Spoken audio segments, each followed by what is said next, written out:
ಎಲ್ಲರಿಗೂ ನಮಸ್ಕಾರ. Welcome back to ಅಜ್ವೀಸ್ ಕನ್ನಡ ವ್ಲಾಗ್ಸ್. ಇವತ್ತಿನ ರೆಸಿಪಿ ನಾನು ಸಿಂಪಲಾಗಿ ಎಗ್ ರೈಸ್ನ ಯಾವ ಥರ ಮಾಡೋದು ಅನ್ನೋದ್ರ ಬಗ್ಗೆ ತಿಳಿಸ್ಕೊಡ್ತಾ ಇದ್ದೇನೆ. ಫಸ್ಟ್ ನಾನಿಲ್ಲಿ ಒಂದು ಪಾತ್ರೆಗೆ 4 ರಿಂದ 5 ಸ್ಪೂನ್ ಆಗುವಷ್ಟು ಆಯಿಲ್ನ ಹಾಕ್ಕೊತಾ ಇದ್ದೇನೆ. ನಂತರ ಅದಕ್ಕೆ ಶುಂಠಿ ಬೆಳ್ಳುಳ್ಳಿನ ಹಾಕ್ಕೊತಾ ಇದ್ದೇನೆ. ಅದಾದಮೇಲೆ ಒಂದು ಚಿಕ್ಕ ಈರುಳ್ಳಿನ ಕಟ್ ಮಾಡಿಬಿಟ್ಟು ಇಟ್ಕೊಂಡಿದ್ದೆ, ಅದನ್ನು ಸಹ ಹಾಕ್ಕೊತಾ ಇದ್ದೇನೆ. ಇದನ್ನೆಲ್ಲ ಹಾಕಿಬಿಟ್ಟು ಚೆನ್ನಾಗಿ ಒಂದು 5 ನಿಮಿಷ ಫ್ರೈ ಮಾಡ್ಕೊತಾ ಇದ್ದೇನೆ.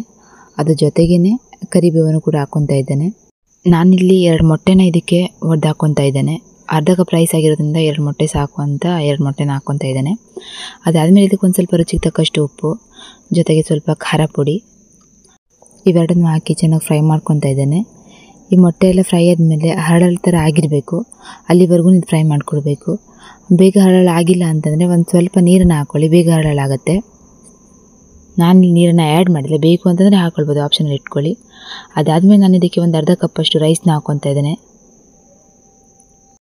ನಂತರ ನಾನಿಲ್ಲಿ 2 ಸ್ಪೂನ್ ಆಗುವಷ್ಟು ಖಾರದ ಪುಡಿ, 1 ಸ್ಪೂನ್ ಆಗುವಷ್ಟು ಕೊತ್ತಂಬರಿ ಪುಡಿ, ಒಂದು ಅರ್ಧ ಸ್ಪೂನ್ ಆಗುವಷ್ಟು ಅರಿಶಿನ, ಇನ್ನು 1 ಸ್ಪೂನ್ ಆಗುವಷ್ಟು ಜೀರಿಗೆ ಪುಡಿ, ಇನ್ನು ಅರ್ಧ ಸ್ಪೂನ್ ಆಗುವಷ್ಟು ಕಾಳು ಮೆಣಸಿನ ಪುಡಿ, ಜೊತೆಗೆ ಒಂದು ಸ್ವಲ್ಪ ಸೋಯಾ ಸಾಸನ್ನು ಹಾಕಿ ನಂತರ ಇದಕ್ಕೆ ನಾನು ರುಚಿ ತಕ್ಕಷ್ಟು ಉಪ್ಪನ್ನು ಸೇರಿಸ್ಕೊಂಡು ಚೆನ್ನಾಗಿ ಮಿಕ್ಸ್ ಮಾಡ್ಕೊತಾ ಇದ್ದೇನೆ.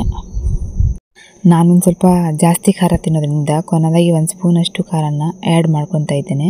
ಅದಾದಮೇಲೆ ಕೊತ್ತಂಬರಿ ಸೊಪ್ಪನ್ನು ಹಾಕ್ಕೊಂಡು ಚೆನ್ನಾಗಿ ಇದನ್ನು ಮಿಕ್ಸ್ ಮಾಡ್ಕೊತಾ ಇದ್ದೇನೆ. ಇವಾಗ ಇದು ಚೆನ್ನಾಗಿ ಮಿಕ್ಸ್ ಆಗಿದೆ. ಇಲ್ಲಿಗೆ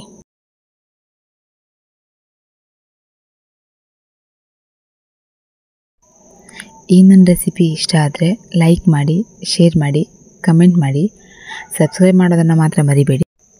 ನಿಮಗೆ ಯಾವುದಾದ್ರೂ ರೆಸಿಪಿ ಬೇಕು ಅನ್ನೋ ಥರ ಇದ್ದರೆ ನನಗೆ ಕಮೆಂಟ್ ಮೂಲಕ ತಿಳಿಸಿ. ಆದಷ್ಟು ನಾನು ಅದನ್ನು ವಿಡಿಯೋ ಮಾಡಿ ಅಪ್ಲೋಡ್ ಮಾಡೋಕ್ಕೆ ಟ್ರೈ ಮಾಡ್ತೇನೆ. ಮತ್ತೆ ಮುಂದಿನ ವಿಡಿಯೋದಲ್ಲಿ ಸಿಗ್ತೇನೆ. Bye bye.